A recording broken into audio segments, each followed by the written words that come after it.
Well, after we save our test scripts, the questions for the decision. The test suite is complete and consistent? Here we go. It is. We elaborate all possible scenarios. We run to see if it really is working properly. And we saved the scripts along with the suite. It is alright. Then we click yes. Otherwise, if you still have missing scenarios to elaborate, or simply your suite is not running 100%, because there are some scenarios that are breaking, then you click no. Clicking no. Let's click again. You are redirected to the crafting activity of the test script that is missing, or simply turning if you need to make any adjustments to the scripts. Then you will go through the execution step again to find out if that script is running correctly.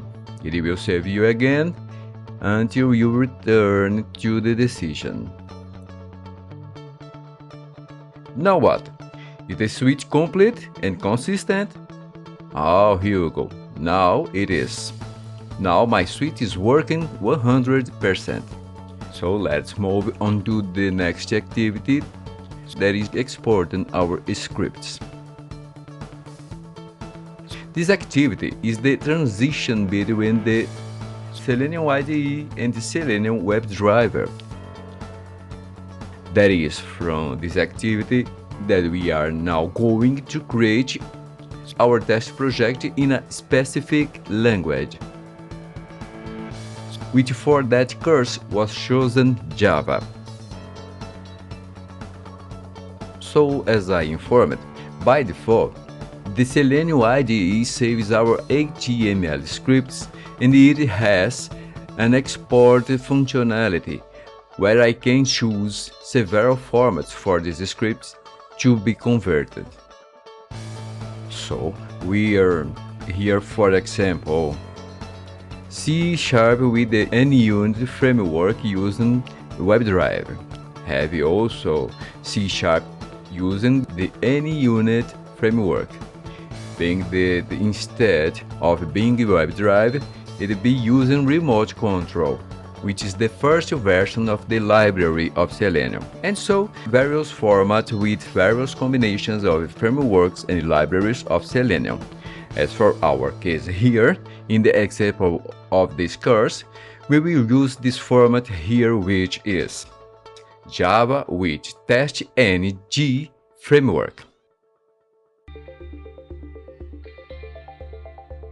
This TestNG is very similar to JUnit, which is one of the most famous unit test frameworks for Java.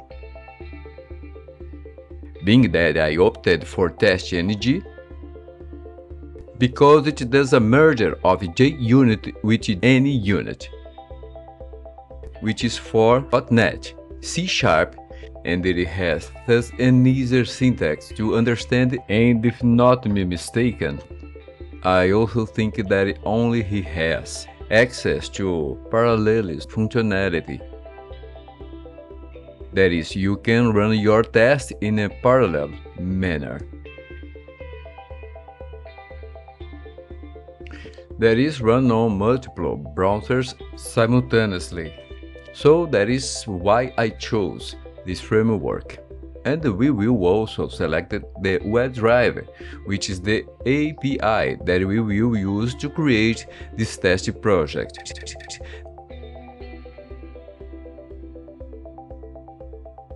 And these exported files should be saved in the .java format. So accessing here again my Selenium IDE, I will do a procedure much like that of saving the scripts. So I'm going to select my test case that I want. I can also come here to copy his name. And I go here in archive. Instead of save test as, I will put export test as and selected the appropriate format, that is in Java /testng/WebDrive. And I will click here on it.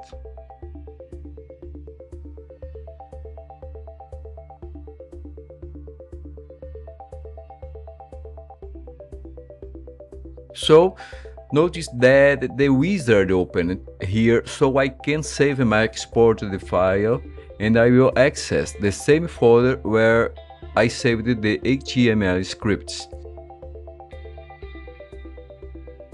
And this time I will save it in the Java folder. I'm going to paste the name here, Java.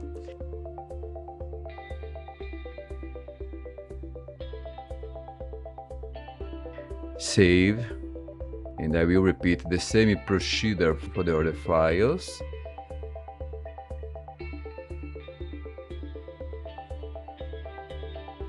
File, export test as. I choose this here again. Already opened the location where I saved the last exported script.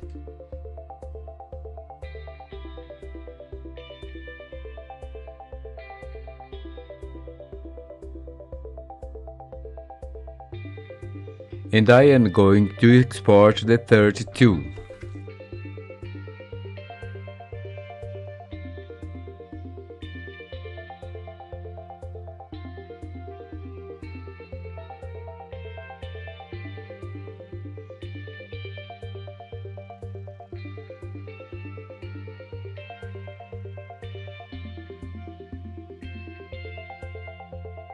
And size it could not be different. I also have to export the test suite in .java format. I'm going to click here in File, Export Test As, Java /testng/WebDriver.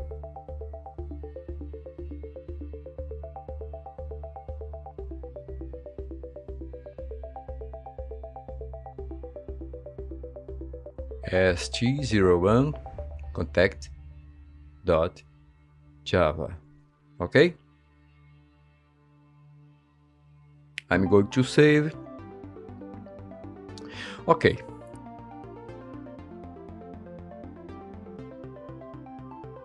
remembering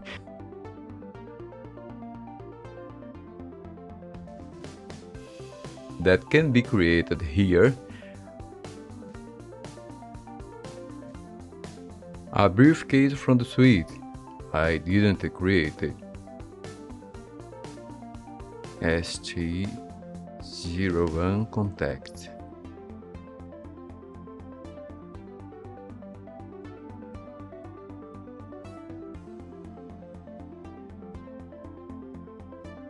Okay, here are all my scripts exported. In the next video lesson, we will then start on the subject of WebDriver.